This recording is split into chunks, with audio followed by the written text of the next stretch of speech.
Dear student, आज का हमारा लेक्चर नंबर 10 केमिकल थर्मोडायनेमिक्स का।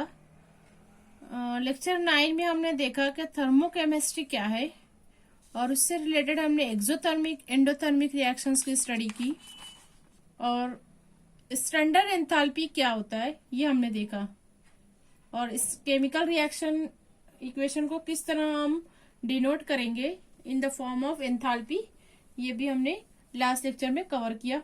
आज का हमारा लेक्चर है about standard enthalpy of formation. ठीक है, थर्मोकेमिस्ट्री में हम केमिकल रिएक्शन की स्टडी कर रहे हैं, तो अब यहाँ पर देखेंगे enthalpy of formation. Enthalpy of formation का मतलब क्या होता है? ऐसे कोई रिएक्शन के जरिए दो रिएक्टेंट मिलकर कोई चीज बनाते हैं, कोई प्रोडक्ट बनाते हैं, उसको कहेंगे हम रिएक्शन ऑफ फॉर्मेशन। ठीक है, अब यहाँ पर इसके हम एग्जांपल के जरिए इसको समझते हैं। हाइड्रोजन गैस अगर ऑक्सीजन गैस से मिलती है तो ये वाटर मॉलिक्यूल बनाती है, इसको कहेंगे हम types of a formation, reaction of formation. कुछ ना कुछ इसमें बन रहा है। अब यहाँ पे देखेंगे हाइड्रोजन गैस, ये स्टैंडर्ड स्टेट है हाइड्रोजन की, ऑक्सीजन की ये स्टैंडर्ड स्टेट है।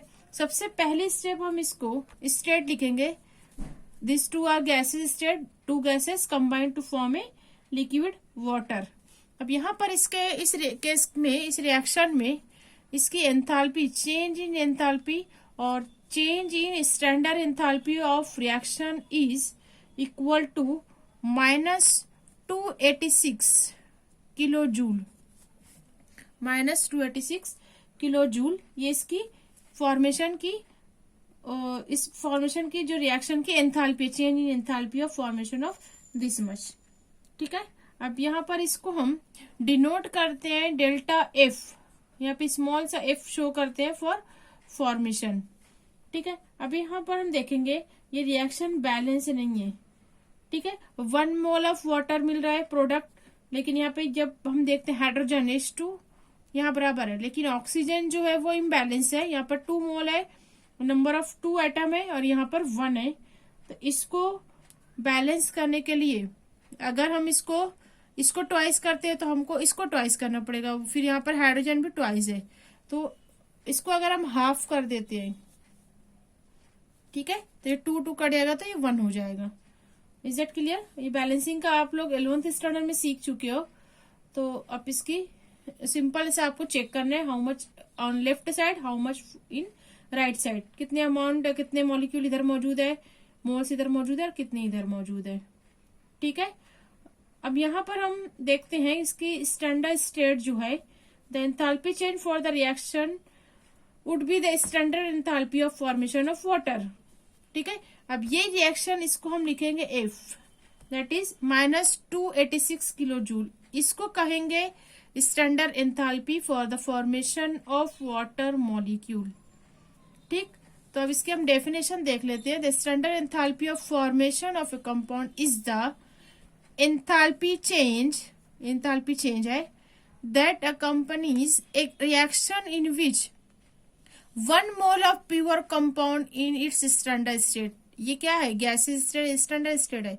हमने देखा स्टैंडर्ड स्टेट, इसमें हमने कहा था टेम्परेचर कांस्टेंट होता है, प्रेशर कांस्टेंट होता है, उसको कहते हैं 25 डिग्री टेम्परेचर। ठीक है, और प्रेशर होता है 1 बार, उस स्टेट को हम कहते हैं स्टैंडर्ड स्टेट। और इसकी फिजिकल स्टेट भी जो है वो यहाँ पर एलिमेंटल स्टेट है, गैस दोनों भी स्टैंडर्ड स्टेट में है। इस तरह यहाँ पर ये कंपाउंड बनता है, उसको कहेंगे water molecule form it's element in their standard state. Is that clear?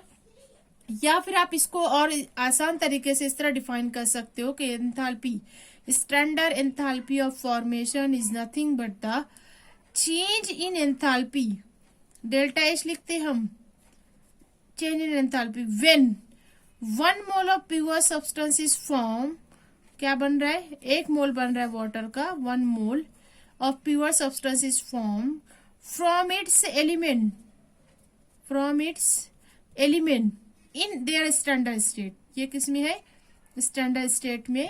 तो इसको कहते हैं, सिंपल सा एफ लिख देंगे यहाँ पर, इसको यहाँ स्टैंडर्ड करने के लिए नॉट की सिंबल लगा देंगे। Delta H not F, standard enthalpy of formation. Okay, अब एक और एग्जांपल है कि इसको हम और चीज समझ लेते हैं। कार्बन, कार्बन की जो स्टेबल स्टेट है, स्टैंडर्ड स्टेट जिसको कहेंगे हम, ग्रेफाइट यहाँ लिखेंगे, ग्रेफाइट को लेंगे। अब इसको हमको रिएक्शन करना है हाइड्रोजन के साथ, तो ये बनाता है methane gas.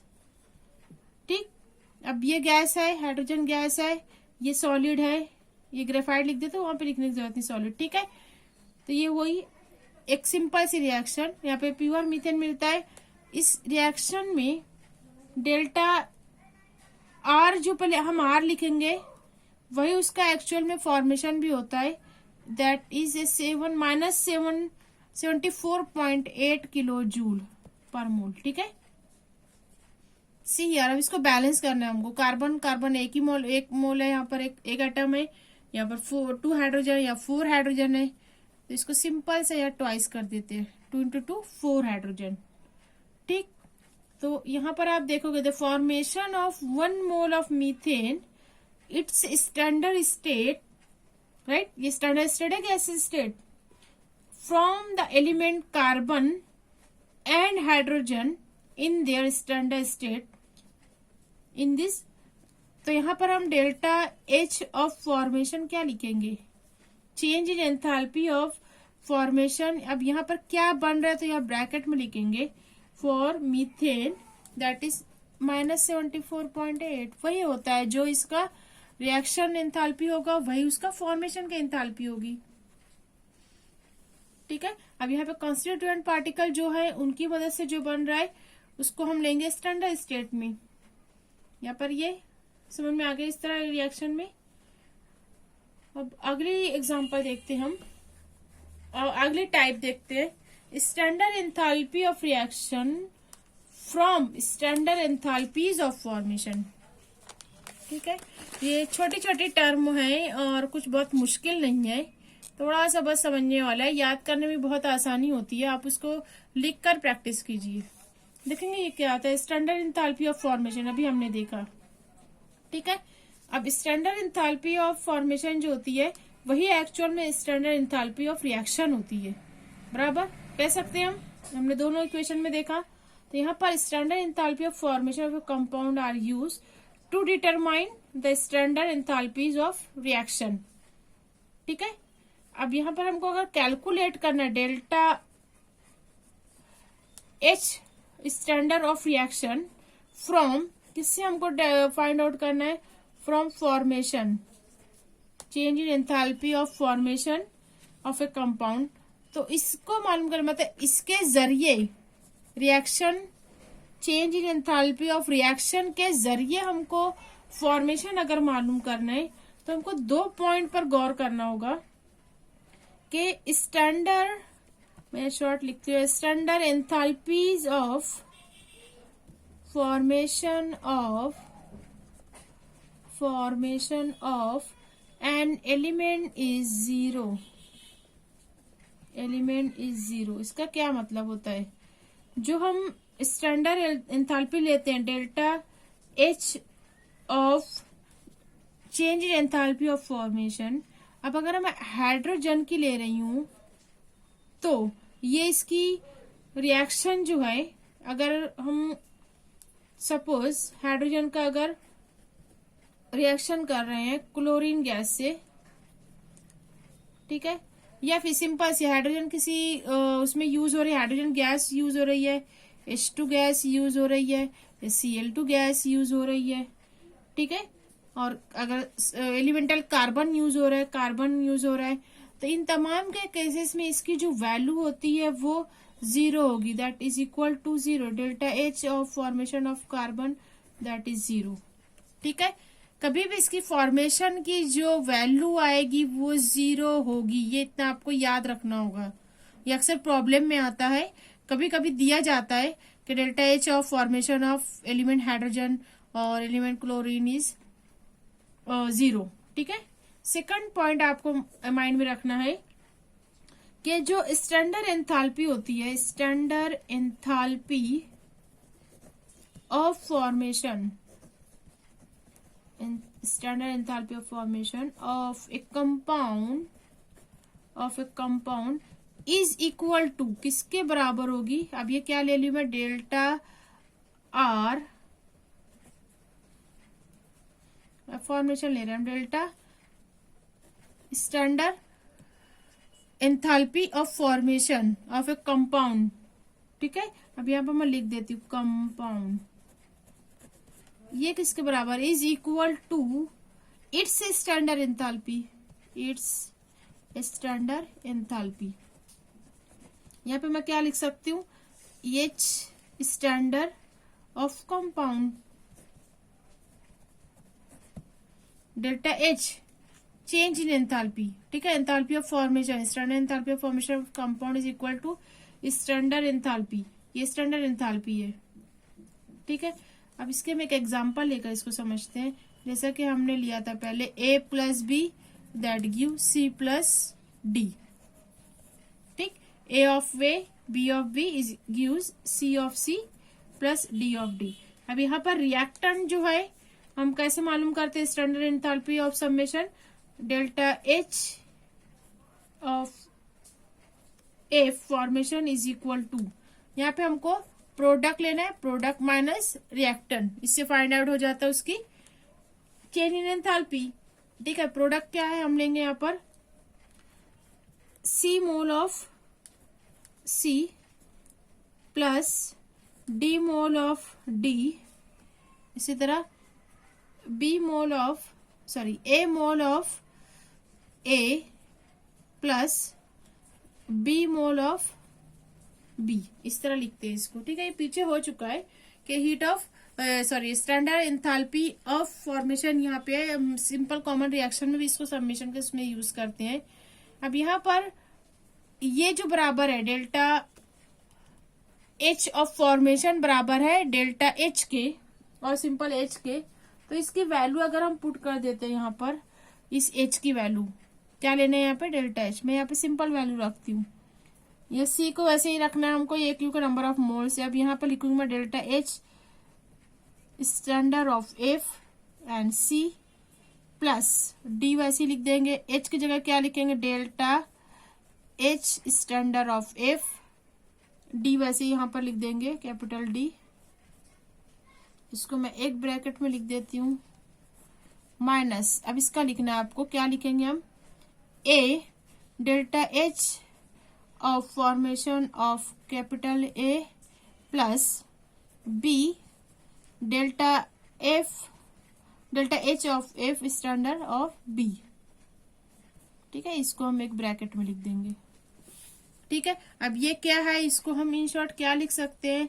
Heat of summation और delta F of standard that for product minus heat of summation और enthalpy of summation of formation of reactant. Okay, ये इक्वेशन किसके लिए है? डेल्टा एच ऑफ फॉर्मेशन के लिए है। ये फिर से इसका प्रॉब्लम में यूज आता है। ठीक है, ये आपको रिमेम्बर रखना। डेल्टा एच ऑफ फॉर्मेशन किसके इक्वल हो गई? प्रोडक्ट माइनस रिएक्टेंट के हीट ऑफ फॉर्मेशन के बराबर हो गई। Is that clear? सिंपल सी ये भी रिएक्शन है, सिर्फ आपको क्या पूछा गया है उसको आपको कोई एक एग्जांपल लेकर माइंड में रखना है। तीसरी टाइप की रिएक्शन देखते हैं, स्टैंडर्ड एंथैल्पी ऑफ कंबस्टन। किसी भी चीज का ऑक्सीजन के मौजूदगी में जलना अमाल एतराक कहलाता है, जिसको हम कंबस्टन कहते हैं। ठीक है, इसको शो करेंगे delta H standard of C, standard के सिंबल यहाँ पे एक डॉट लगाते हैं। ठीक है, अब यहाँ पर हम एक एग्जांपल ले लेते हैं, फिर डेफिनेशन और अच्छे से समझ में आ जाएगी। सपोज अगर आप इथीन गैस को C2H2, इथीन गैस इस तरह होती है, CH2 double bond CH2 C2H2। ठीक है, इसको अगर ethene gas that means CH, इसको ऑक्सीजन के मौजूदगी में अगर बर्न किया जाता है, जलाना, इसको बर्न करना मतलब ऑक्सीजन के मौजूदगी में जलता है। ये देता है carbon dioxide plus water molecule. इसकी स्टेट के साथ लिखना है, both are gaseous reactant and product is gas plus a liquid. अब यहाँ पर डेल्टा एच ऑफ रिएक्शन कितना है ये, -1300 किलो जूल। एक बात याद रखना है, कंबस्शन में हमेशा निगेटिव वैल्यू आती है। इट इज एक्सोथर्मिक, हमेशा हीट जो है वो सराउंडिंग के बाहर जाती है, हीट इवॉल्व होती है, हीट रिलीज होती है, इसलिए हमेशा ये निगेटिव आता है। यहाँ आंख बंद करके आपको लिखना है डेल्टा एच इज निगेटिव। ठीक है, इस रिएक्शन में हम देख रहे हैं change of the oxidation reaction. ठीक, कितने एंथैल्पी पर, -13 किलो जूल पर इथीन गैस जो है वो ऑक्सीडाइज होकर कार्बन डाइऑक्साइड और वाटर बनाती है। तो यहाँ पर कंबस्शन की डेफिनेशन किस तरह आएगी, यहाँ मैं 2 डेफिनेशन लिखूं, आपको जो इजी लगती हो आप याद कर सकते हो। सिंपल सी मीनिंग है कि स्टैंडर्ड एंथैल्पी ऑफ कंबस्शन किसको कहेंगे, that is the standard enthalpy change accompanying A reaction. ठीक है, इतना समझ में आ गया। इन विच 1 mole of the substance in its standard state, ये 1 मोल है, ये 1 मोल है। अभी हम इसको बैलेंस भी करेंगे। ठीक है, in its standard state is completely oxidize, उसको कहेंगे हीट ऑफ कंबशन और एंथैल्पी ऑफ कंबशन।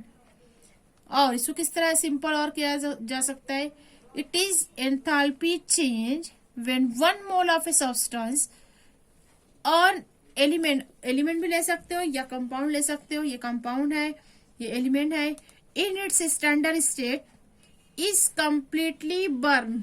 ठीक है, मुकम्मल तौर से ये जल जाते हैं in excess of oxygen, that means oxidation, that is denoted by delta H standard of combustion C.